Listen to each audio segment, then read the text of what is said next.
can you lose weight without decreasing your sugar intake? There's a camp of people who will say only calories matter, it doesn't matter where they come from. If you decrease your calorie intake, you'll lose weight and you're good to go. There's another camp of people who will say calories don't matter, it's where your calories come from that matters, and you can't lose weight if you have a high sugar intake. And there's yet another camp of people who say that you can lose weight with a high sugar intake, but you won't be healthy. So I've devised an experiment to address all three of these things. I've gotten my blood work done, I've gotten a starting body weight, a starting waist measurement, and a starting set of progress pictures. And over the next 4 weeks, I'm going to decrease my calorie intake to 2,000 calories per day, but I'm going to be increasing my sugar intake and increasing my intake of refined carbs as a part of this process. Here are the specifics of the experiment. I'm decreasing my calorie intake to 2,000 calories per day. I'm increasing my sugar intake to a minimum threshold of 50 grams per day. I'm increasing my carb intake to be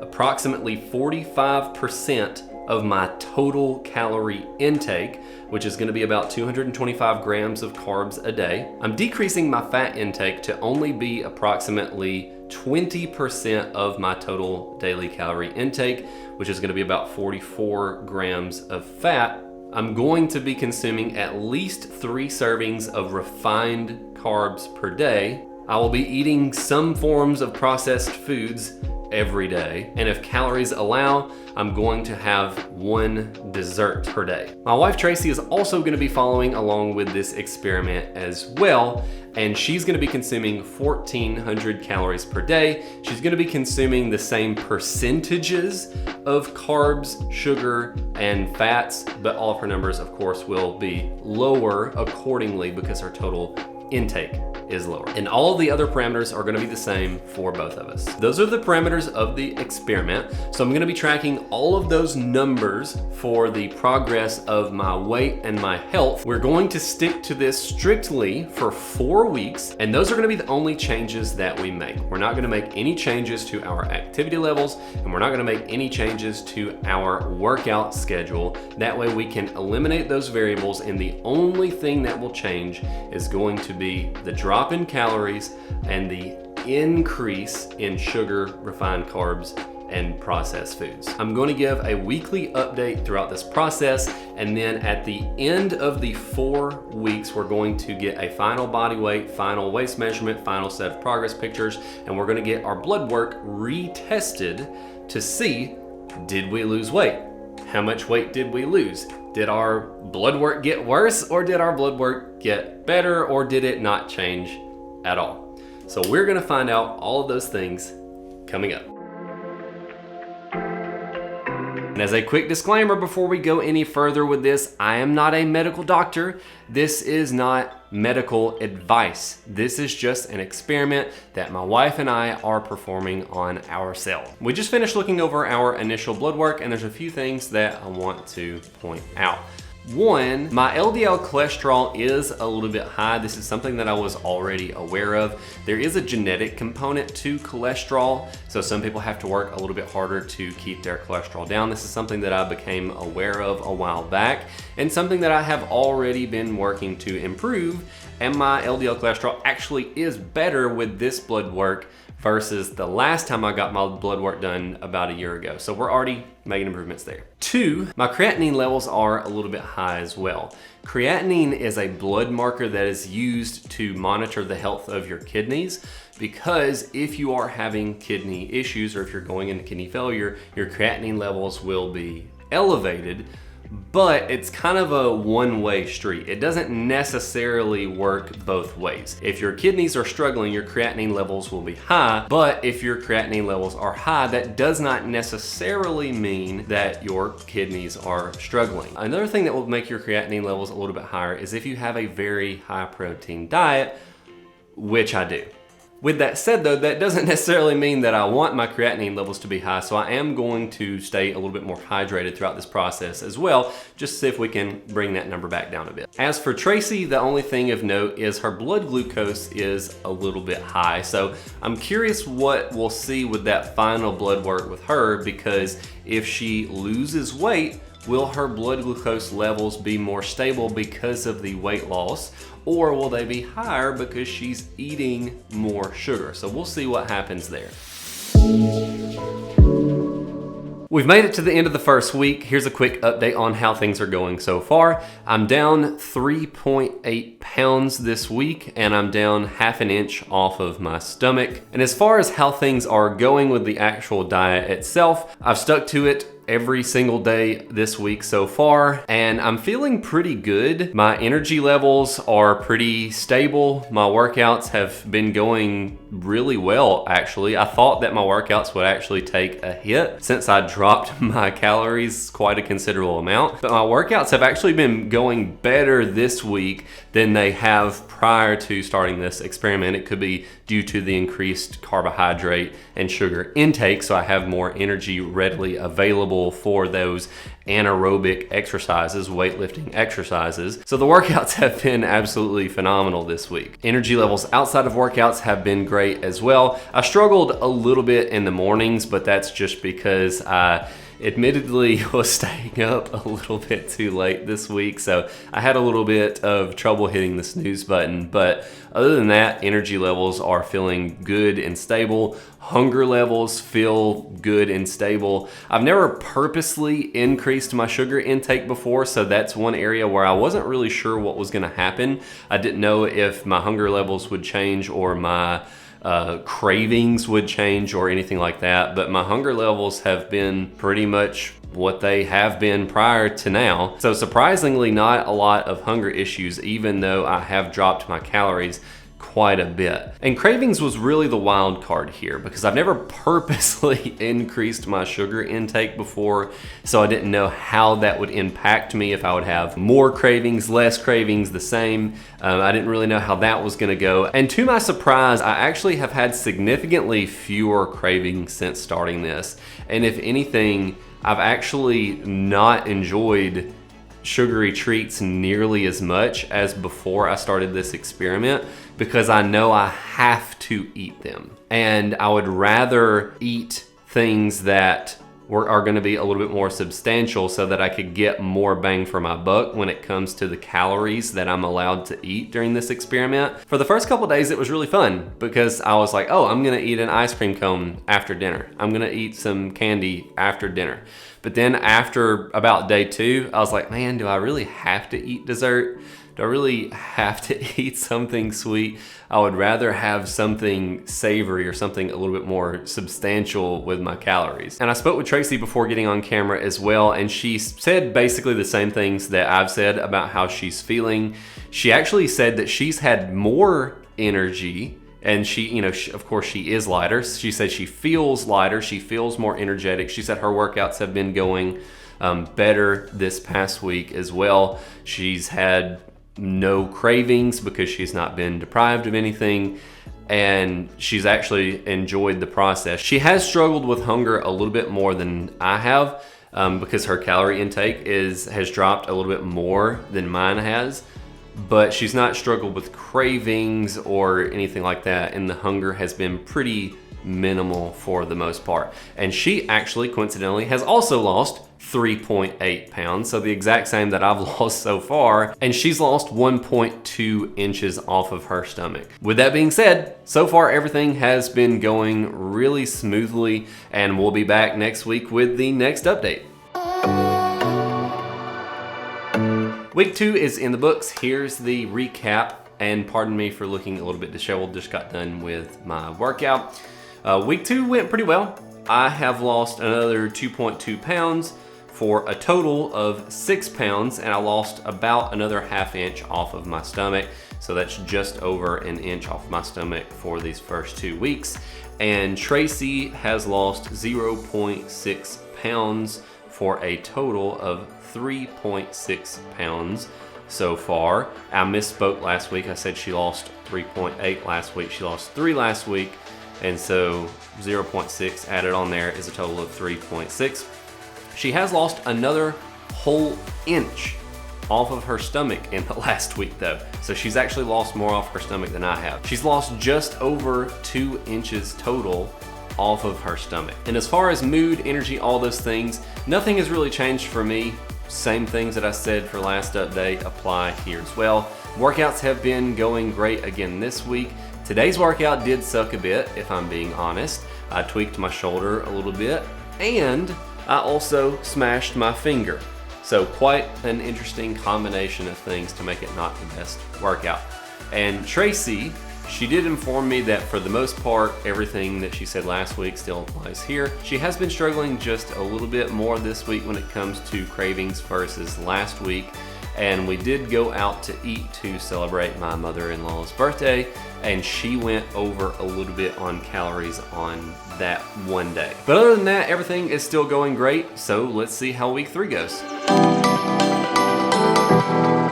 Week 3 is in the books. I have our results for week 3 right here.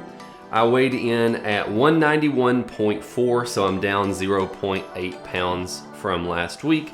And that's a total of 6.8 pounds over the course of the last 3 weeks.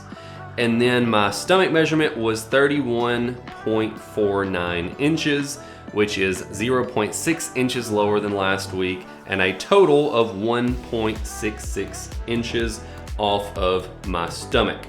And then for Tracy, she weighed in at 187.2, so she lost 2.8 pounds since last week, and a total of 6.4 pounds for the 3 weeks so far. She's lost 0.19 inches off of her stomach since last week for a total of 2.36 inches lost off of her stomach total. Now, as far as energy, how we're feeling physically, cravings, all of that good stuff, nothing has really changed since last week.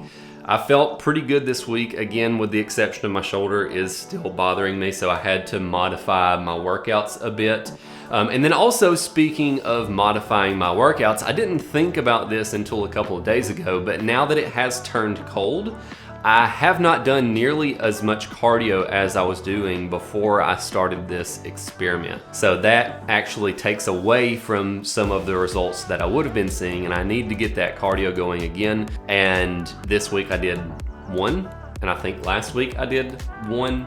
So I've got to get back on the ball with cardio. It just completely slipped my mind. The habit just kind of slipped because I was walking to the gym, walking to my parents' basement to do the workout there, and then running back home, or sometimes Tracy would drive me there and then I would run back home. And since I was riding home because it was cold, I just completely forgot about cardio. So I need to make sure to set an alarm for myself to make sure that I do either the assault bike or the rower after every workout, so that I am getting some cardio in for this last week of the experiment and bringing it back up to that same level of cardio that I was doing before the experiment. Other than my shoulder still bothering me, my workouts have been going pretty good. I felt pretty mentally sharp. I felt physically sharp. I've been hitting some heavy weights in the gym, feeling really good there, and feeling pretty sharp outside of the gym. I've actually been even sleeping a little bit better this last week a little bit as well. And then I spoke with Tracy before hopping on camera, and she said that she actually has felt a lot better. She's had a lot more energy, and other than one day of cravings, which was related to the menstrual cycle, she actually has not been facing any cravings either. She's said it's been getting easier and easier as we've been going throughout this process for her to stick with it consistently. One thing that I will note is I did go over on my calories yesterday. This wasn't due to, hunger or anything like that. It was actually a complete accident. I had a protein shake first thing yesterday morning and I forgot to log it.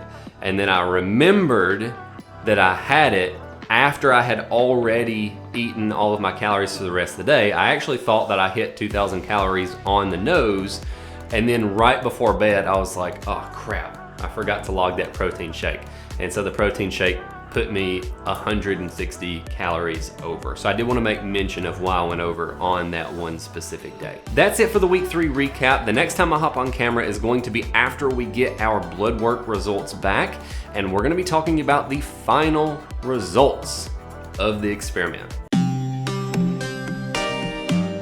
We've completed the experiment. We've gotten our final weigh-ins, final waist measurement, final progress pictures, and our blood work results. So let's take a look at the results. Looking at the fat loss results at the start of the experiment, I weighed 198.2 pounds. The first week, I lost 3.8 pounds. Second week, 2.2 pounds. Third week, 0.8 pounds. And then the final week, 2.2 pounds. So that brings me to a total of 9 pounds lost over the course of 4 weeks. And then if we look at the body weight chart, you can see that it's pretty much a straight line. It's about as straight of a line as you could ever expect to see when it comes to weight loss. And then on the waist measurement, it's basically the same story. Starting waist measurement measured at the belly button was 33.15 inches, lost 0.47 inches the first week, 0.59 the second week, 0.21 the third week, and 0.39 the final week, for a total of 1.66 inches lost off of my stomach. And same story with the waist measurement. That's just about as straight of a line as you could ever expect to see when it comes to fat loss. Looking at Tracy's measurements next, she started at 193.6, lost 3 pounds the first week, 0.6 pounds the next week, 2.8 pounds the next week, and then 0.6 the final week, for a total of 7 pounds. And then her waist measurement, again measured at the belly button, started at 37.6.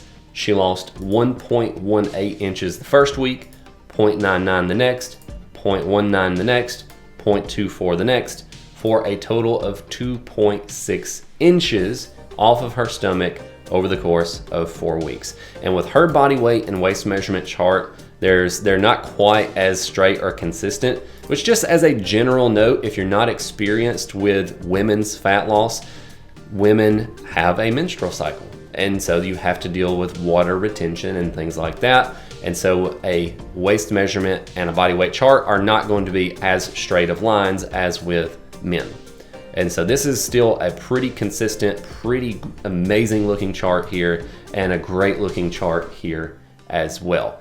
So the numbers look great, but how did our appearance actually change? Let's take a look at our before and after pictures. We've got my front shot first, and I was actually getting cracked up at this when I started to put these two pictures side by side, because typically when you see before and after pictures online, or especially like on TV or infomercials, you see that people will have the perfect lighting in the after picture, they'll have a tan in the second picture, they'll be freshly shaven in the second picture, they'll be smiling, they'll have their hair fixed, they'll have on nicer clothes, all this other stuff to make the after picture look as good as possible. And then I was laughing because the exact opposite has happened in my after picture. The lighting is arguably worse. My hair's not fixed, my mustache isn't fixed, I'm unshaven, and I just was getting a bit cracked up about that. But even with all that being said, there's still a very clear difference here. You can see a little bit more definition around the abs. Again, I wasn't flexing. This is a completely relaxed shot, but you can see a little bit of definition there. You can see more of the ribs versus in the first shot. You can more clearly see my clavicle in the second shot. There's right here this little indentation at the top of the pec. You can see the outline of the pec a lot more clearly in the second shot versus the first one. There's less fat on my arms. You can see the tricep from the front actually. You can see a little bit of the bicep vein starting to poke out on the after shot. So all the way around better in the second picture. Rear shot, same thing. It's a little bit harder to see any changes in this one, but you can definitely see there's a bit less fat on the hips right here. So looking pretty good on the rear shot. And then finally in the side shot, you can see a very clear difference. If you look right here, there's a very noticeable change in how far my stomach sticks out. And then also you can see my arms look a little bit leaner, shoulders look a little bit leaner, and my posture is actually better in the second shot as well, which isn't surprising because when you have weight out in front of you pulling downward, that can affect the positioning of your hips and affect the positioning of your shoulders. So by losing weight, almost always with clients, I see posture improve as well. So lots of very noticeable changes here. Again, you can see there's less fat at the bottom of the chest, less fat at the top of the chest as well. So a big difference for only 4 weeks. And looking at the pictures that Tracy just sent me, there's not a huge difference in the front. A lot of times I find that the hardest one to see change in is that front shot. But if we flip over to the back shot, then we can very clearly see a change here. There's a lot less fat under the bra area on both sides. And then also, if we look at this seam right here on the pants, you can see how it was digging in before, and there's a little bit of fat on top and bottom of that seam, whereas in this shot, that's completely flat through there. It's a completely smooth line through there. And then you can see that she's lost some fat all the way around on her hip area in the rear shot. And then finally, the side shot, don't even have to explain the difference here. It's very clear. She's lost a lot on her stomach in this shot and on her back in this shot as well. We both lost weight, we both lost inches, so we've shown that is possible even if you're increasing your sugar intake. But how does that actually work? How were we able to lose weight even though we increased our sugar intake? After all, according to all the keto experts out there, if you're eating carbs and sugar, you're training your body to burn carbs and sugar for fuel instead of body fat. The problem is these experts are either unknowingly or in some cases even purposely misrepresenting how metabolism and energy expenditure actually work. The common claim of keto for fat loss is if you eat more fat and fewer carbs, your body will learn to burn more fat for fuel. If you eat more carbs, your body won't burn fat because it's using the carbs you're consuming as fuel. That is the misrepresentation. That's taking half of the truth and selling a fear-based solution. The reality is, if you consume more fat, you will absolutely burn more fat. However, you will also store more fat. If you eat more carbs, you will burn less fat. However, you will also store less fat. So on the one hand, you're storing more fat and also burning more fat. And on the other hand, you're storing less fat, but you're also burning less fat. In the end, these two things wash each other out. What ultimately determines if you lose fat, gain fat, or stay the same is how many calories you're consuming versus how many calories you're burning. There are hundreds of studies showing over and over and over that if you take two diets with equal calories and equal protein, they will produce nearly identical fat loss results regardless of whether it's a low-carb diet or a low-fat diet. But so far, we've only talked about fat loss. What about our blood work? Did we sacrifice our health as a result of this experiment? Let's find out. All right, we've got the final blood work numbers here. Let's take a look at the changes that have been made for both of us as a part of this experiment. So looking at mine first, my cholesterol was 214 before, and then after the experiment it's 200. So that's a positive swing of 14 points. So good change on the cholesterol. My LDL was 138.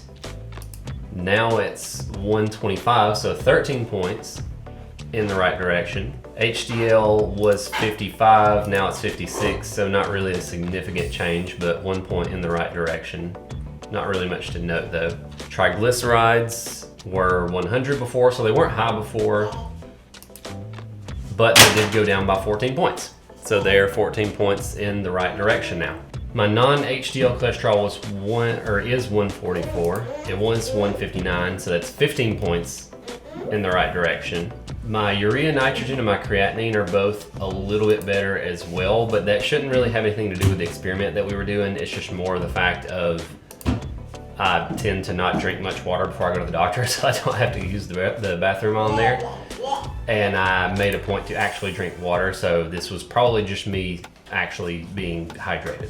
And the glucose is one that's interesting to look at because we were purposely increasing our sugar intake. So did it go up a significant amount? It was 82 before, and then now it's 85. So it did go up a tiny amount, but not necessarily a statistically significant amount. It's relatively close to the same as what it was before. And then also another marker that you would be tested for diabetes would be your A1C. It was 5.4 before, and it's 5.3 now. Again, not a statistically significant change, but a change actually in the positive direction on A1C, even though we were increasing our sugar intake. And so if we look at Tracy's now, if we look at her total cholesterol, it was 178 before, it's 159 now. So 19 points in a good direction. So great job there. And HDL was 47, it's 41 now. So her good cholesterol actually did drop a small amount, and it actually says it's out of range. Some tests will use a different reference range when it comes to HDL. Some of them will use 50 and some of them will use 39. So depending on which test you're looking at or which reference range you're looking at, this could still be in positive range. So that is one number right here that did drop a little bit that we didn't necessarily want to drop. Her LDL was 116. Now her LDL is only 98, so that was an 18-point drop. So another really good number to see here. Her triglycerides were 81, and now they are 105. So that number did go up. So that's another number that we didn't want to see change the way that it did. But it is still well within reference range. Something to be aware of and something to monitor.